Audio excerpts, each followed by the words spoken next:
I'm Jim Longworth, and welcome to another edition of Forsyth County Connections, coming to you from the studios of the Government Center here in Winston-Salem. And we have a lot to cover for you in this half hour. Some important information coming your way, plus a visit at the end of the show from the county manager, who's going to give us an update on how the budget's going. But first, where we want to start is talking about the very serious topic of CPR, among other things. And we do that with a return visitor to the show, Dr. Stephen Powell, Medical Director for Forsyth County Emergency Services. Good to see you again. Thank you for having me. What is the patient care goal for Forsyth County EMS this year? Well, thank you for asking. Our goal as an agency is to improve outcomes in cardiac arrest. And specifically what that means is when your heart stops beating normally, we want to improve our survival rates for those persons. And so we want to engage our public and talk about how we can actually do that, how we can actually make it where when your heart stops beating and you die and you're in cardiac arrest, what things we can do to increase your chances of survival. And of course, in a lot of people's minds, that they'd be watching this and say, well, Doc, I know what you can do. Just get the ambulance here in 30 seconds. That's not always going to happen. And when they do get there, we want to talk about this. How can the public help you achieve those goals in these situations? Well, we do want that. We want you to call 911 as soon as you recognize that somebody's in trouble.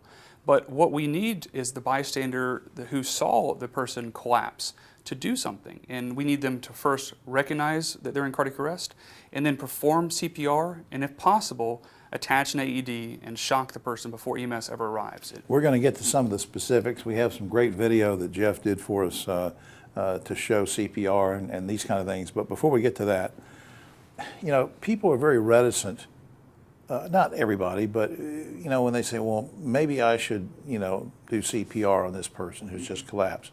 We're all sort of naturally reticent. Mm-hmm.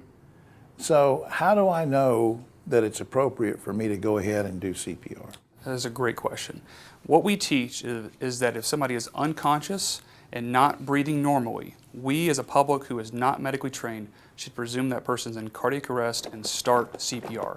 You are not going to hurt the person, and that is what we as a medical society recommend, and that is what we need to improve our outcomes. All right, Doc, I mentioned we have some video that Jeff shot, and as we watch that, generally, give me sort of a narrative on what you go through to do CPR. That's a great question. So when you make the decision to start CPR, which is you recognize the person is unresponsive or not responding to you and they're not breathing normally, that's really important because people can have breathing, but that's agonal. It's not real breathing. And so if they're not breathing normally, you should presume they're in cardiac arrest. And when you make that decision to start compressions, you are performing compressions at approximately 100 to 120 ounces a minute. We're going to show you how to do that. And then you are allowing for a good depth, which is at least 2 inches for an adult, and full chest recoil. And we don't worry about mouth to mouth anymore. You do not? We do not. And that's important because people are always hesitant to do CPR because it involves mouth to mouth. And so what we want is high quality chest compressions and early defibrillation. And that's with using an AED. Yeah, it's funny you should mention that because here on the table, this is AED. Now, first of all, I want you to tell the folks what AED is, what it stands for, and then we also have some video of a demonstration of that. So first of all, what does it stand for? So this is an automated external defibrillator, which means that it will shock the patient's heart. It will do all the work for you. You just have to put the pads on and turn the machine on. Doc, are you talking about like when we used to see these medical TV dramas and they'd say clear and they... Exactly like ER, but nothing like Grey's Anatomy.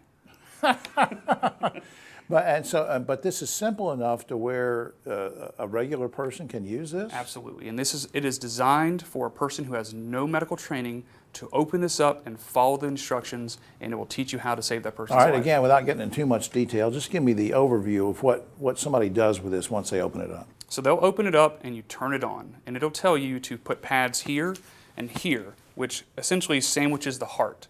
And then it will tell you to clear the person, to not touch them so that they can read the rhythm of the heart, and then it will tell you to shock if needed. It doesn't always shock, but it will tell you to clear, and then you press a shock button and it will shock. All right, final thing, how can people learn more about EMS services? Is there a general website or something people can go to? Yes, we have a website that has a lot of resources for our community, the AHA, the American Red Cross. There are a lot of resources, and we're going to hopefully show you something, spoon-feed it, if you will, of how to get started. All right. I don't know how much time we have left. You You got time. Got it? All right. I want to ask you a personal question. Yes, sir. For those who haven't seen some of our shows before, who or what led you to want to be a doctor? Was there a doctor in your family or a nurse, or who inspired We that? talked about this last time. Yeah. It was my grandmother. Yeah. But I think that as you go through school and you find what you're naturally gifted at, what your aptitude is, and then what your interests are, you start to try to, you want to do more, if that makes any sense. Right. And I think that I could always give my grandmother credit for being a doctor. But as you learn what you're good at and actually how you can have an impact, I think that's what really drove me to EMS. And as we talked about that before, what I didn't ask you was, is your grandmother still with us? She's not. Did you ever have a conversation with her about how she influenced you? I didn't.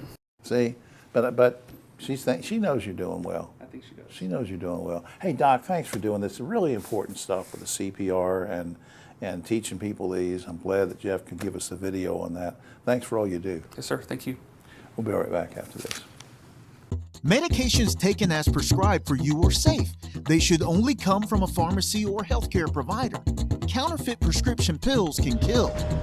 7 out of 10 counterfeit pills tested by the Drug Enforcement Administration contain an amount of fentanyl that can be deadly. It only takes one pill, one time, to kill. One pill can kill. A message from Forsyth County Behavioral Health Services.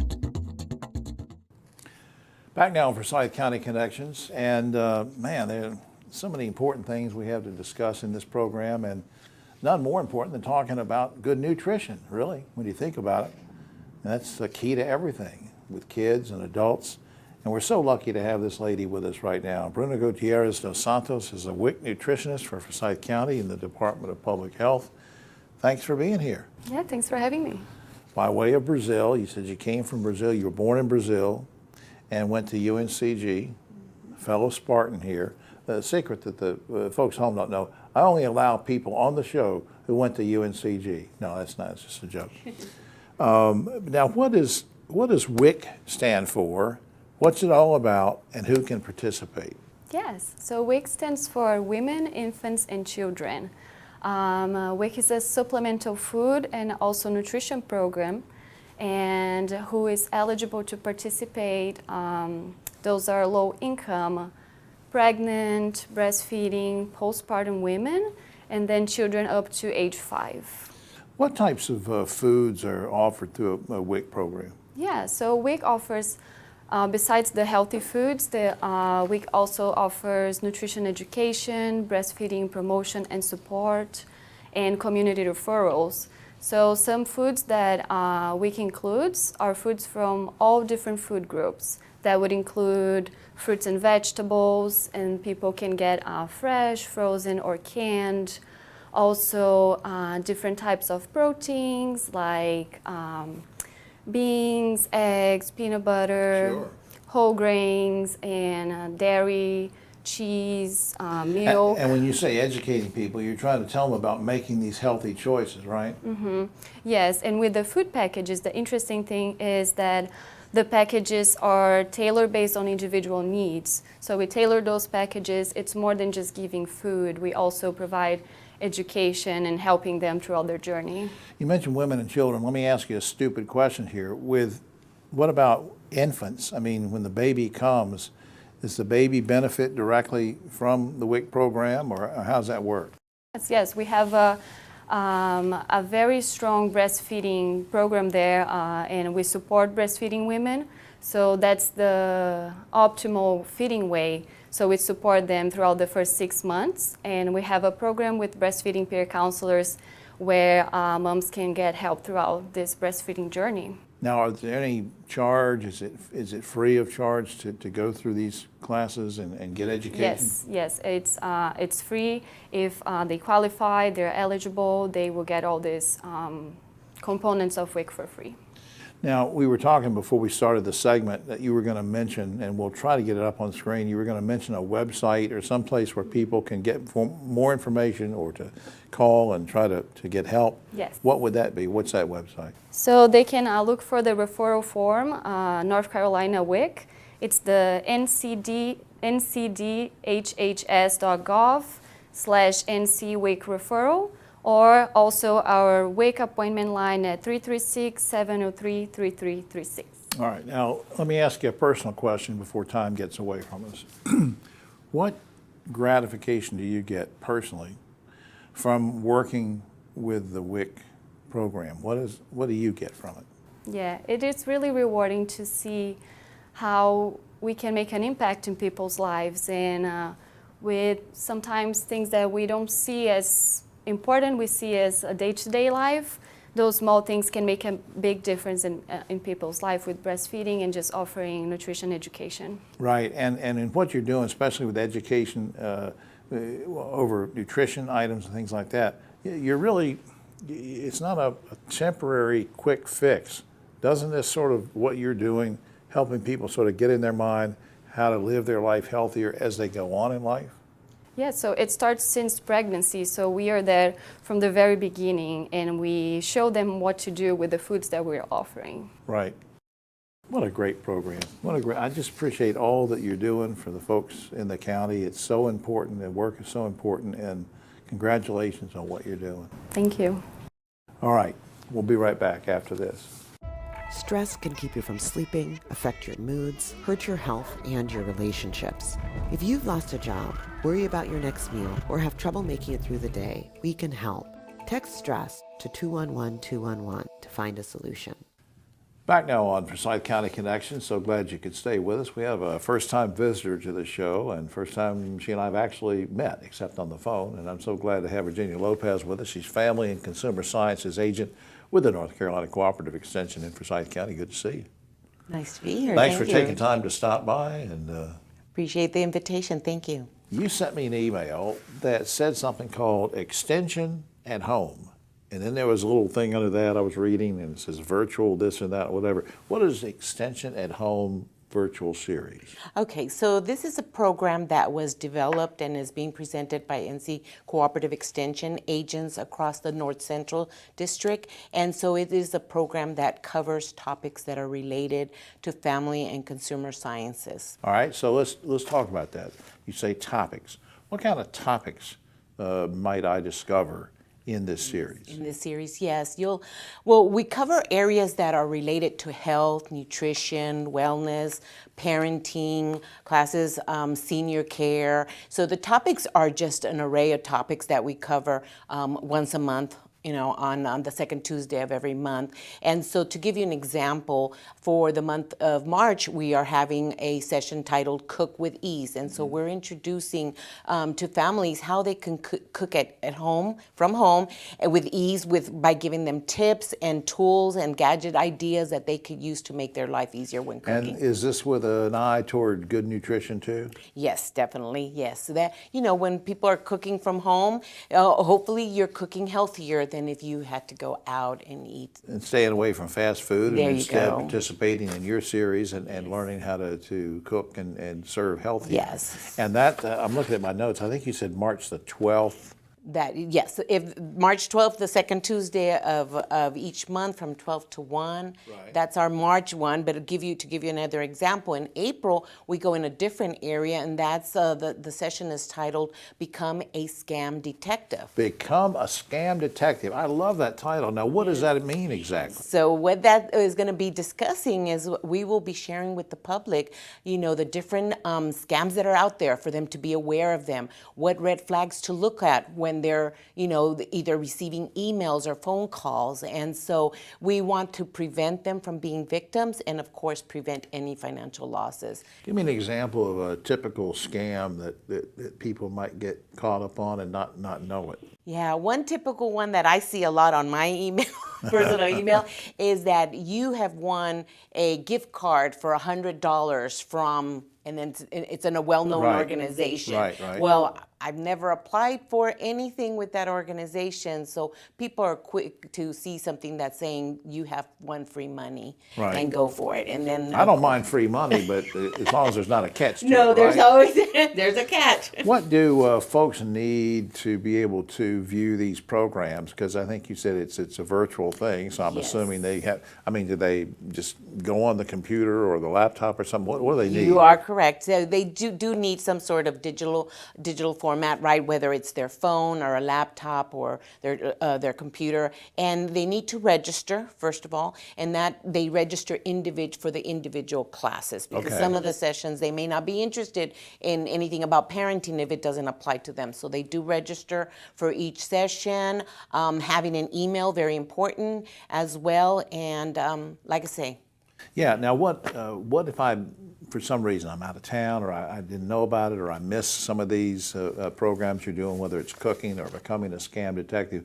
Is there any way to retrieve this information and gain from it? Yes, definitely. But the most important thing, like I mentioned, is that the participant register for the class, because once once we've had the live session, we will provide all the participants that registered the recording as well as any resources that we Oh, provide. so I can register, and then if for some reason I'm sick or I don't feel well, I don't join the live thing, I can go back and grab it and look. Okay, well, see, I think that's Yeah, great. watch it on your own leisure. Right. Now, is there a particular website people would go to just to get some more information on some of what you're doing with the events and Scam Detective and cooking and whatever? What website should they look at? Yes. So we have for this specific program, it's the go.ncsu.edu /extension at home. But if they're interested in any other programs that NC Cooperative Extension offers, they are more than welcome. I invite them to just visit their or call their local NC Cooperative Extension in their county. Yes. Virginia, I appreciate the information, and you should get a badge to wear that says you are a scam detective too. Hey, you never know. You never know. I feel more protected You need to now. register. Yeah, I feel protected just talking to you. Virginia, thanks for everything. Well, thank you for having me. We'll be right back after this. Baby, you see, I cannot set you free. My lonely days are gone. That's why I'm never gonna let you go. Never gonna let you go. Babe, I'm never gonna let you go. No, never gonna let you go. Here you go. Thank you. Thank you. Never gonna let you go. Never gonna let you Back now on Forsyth County Connections. So glad you stayed with us. And we have a very special guest who comes to us from all over. She's worked all over Massachusetts, all over the United States, went to Virginia Tech and UNC, which, gosh, what happens if they play basketball against each I other? always win. You always, that's funny. You're going to win either way. Leslie Rose is an Associate Extension Agent for North Carolina Cooperative Extension Services. Welcome to the show. Thanks for having me.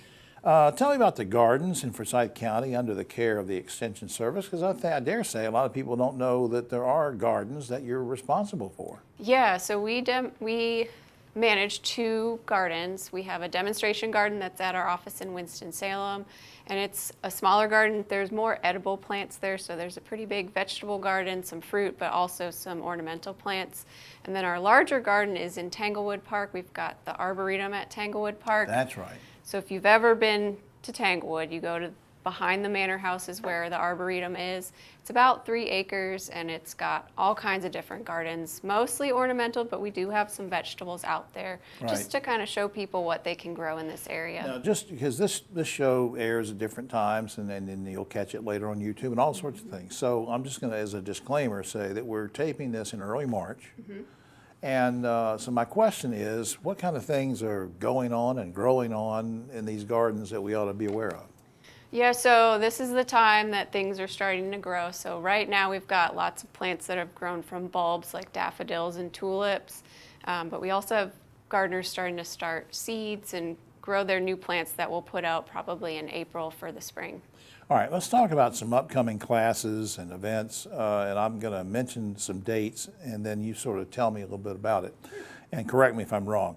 March 16th, there's something to do with tomatoes. What's that about? Yes, so that one's part of our Arboretum Adult Education Series. So it will be at the Arboretum at Tanglewood, and it's covering growing and caring for tomatoes. So it will cover everything from starting the seeds all the way through growing it into your garden. Does it tell you not to let rabbits in there? As best you can, yes. April 5th, roses, appropriate to your last name. What's going on with that? Yeah, so that's part of our Forks on Friday series. So those are our two big series. That one's at our office in Winston-Salem, and we'll learn from someone with the Winston-Salem Rose Society about how to take care of roses in the garden. Because if you've ever grown roses, they're kind of challenging. My dad did that all his life before he passed away, and I did not have the green thumb that he did, but he had some beautiful, he showed the roses at various shows, yeah. April 10th, Square Foot Gardening, what's that about? That one's also in the adult ed series, but it will be on Zoom, so anyone can join virtually. Oh, okay. And it'll talk about square foot gardening, a technique for vegetable gardening where you plant a certain number of plants within each square foot to try to maximize your space. I got you. All right, now what resources do you offer generally for folks who want to learn more about gardening at home? We have lots of stuff. I would recommend people visit our website because we either have stories about what they want to learn about, publications, but we're also always offering classes. So most of our classes, if not all of them, go on our Eventbrite page. So that's a great place to go and check and see what's coming up. Pretty much all of our classes are free, so anyone can come and learn about gardening that way. Well, you mentioned the website. What is that website? We've got two, so Okay. there's forsyth.ces.ncsu.edu, and then we also have forsyth.cc/CES. Now, if I go to one of those websites, can I, since you mentioned these things are free, can I not only get information but actually sign up to participate? Yes, you would end up going through our Eventbrite page to sign up, or you can always call the office. That's another way, and you can call and talk to someone about your gardening questions too. All right, or I could just call you at home and ask you to come out and fix our garden. Wouldn't that be? No, you wouldn't. If I had enough time, that would be great. What? We have a few seconds left. What age were you when you first got interested in gardening? You know, I've always gardened. My mom had a big garden when I was little, so for a long time, but I think after college, I did Peace Corps and I was in Madagascar. People were growing all kinds of food, mostly rice. Right. And I kind of got more excited about it as an adult at that point. Well, we're so glad you did get excited about it because you do a great job. Thank you. For all the folks in this area. Leslie, we appreciate you being here. Thanks for having me. We'll be right back after this.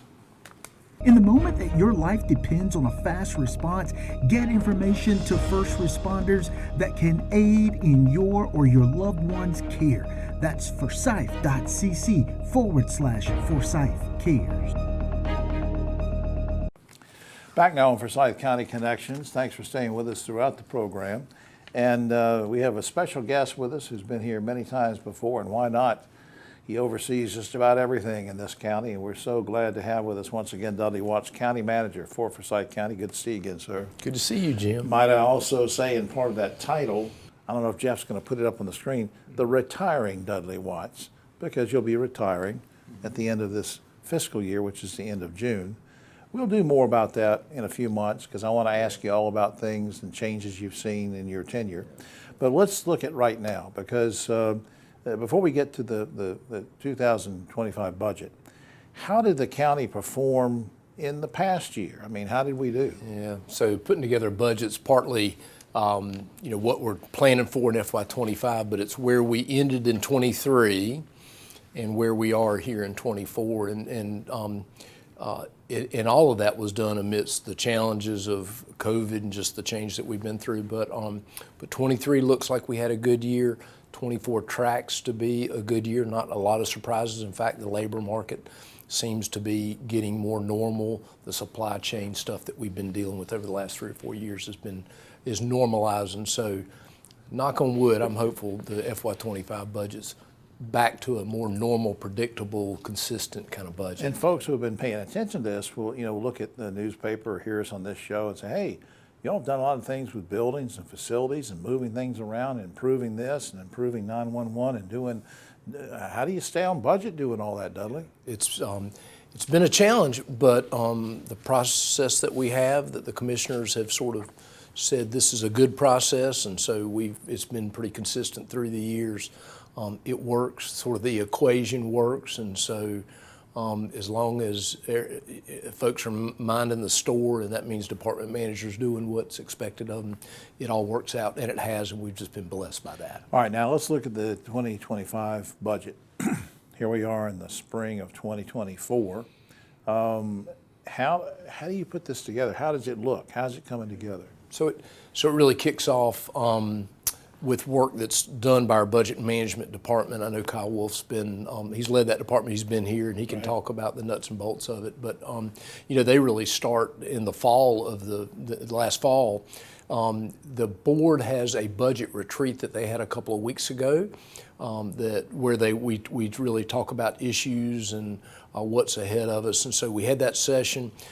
They looked at a community survey that had been done and saw some results from that. And really talked about, you know, where we are financially, where we've been, where we're going, and so that was a good session. It was delightfully a very calm session. They're you know, again, we're getting back to some more norms now, and so that's a good thing. Let me ask you about budget cuts and increases, things like that, because the general public, I think, they want to keep track of things that directly affect them. Let's say if it's a state help funded by the state or in part funded by the federal government or just a county project, things that are near and dear to each individual. So when we talk about the new budget, are there any major slashes, cuts, major increases, anything that people should know about? Yeah, so our process is we give the board a continuation budget, which basically continues the programs that we have in place, a lot of which are mandated, and there's county participation in each one of those. And so, and then for things that are new and different, we really identify them as what we call alternate service levels. And so our process is really looking at the $570 million of spend that we have and determining which ones of those are continuation and what's an alternate service level, and that, and really give it to the board in a menu where they can select where they want things to go. Before time runs out, what are the biggest challenges we face going forward? In terms of keeping up with you know, the current stuff, you know, staffing, compensation, the labor market's moved pretty aggressively, and so we're going to have to keep up with that. The mandates that we have out there do change from time to time, and so we're going to have to pay attention to that, and then really responding to growth in the community. So, you know, our 911 system needs to grow and be able to support that. Our ambulance system needs to be able to grow and support that. Law enforcement on the sheriff's side needs to be able to grow and support that. And then the rest of the services, social services, public health, and all the other things that we do. Well, you're doing a great job, and I appreciate you going over a few of these things, and you've promised to return in a few months so we can sort of do a recap of the Dudley Watch years, 18 years at the helm. So I'm looking for you to come back soon on that. As we wrap up, not only just thanking Dudley, but also Ed McNeil, Jeff Fabrizio, and all the folks here at Government Center who have welcomed us, and we appreciate you watching. I'm Jim Longworth. We'll see you next time.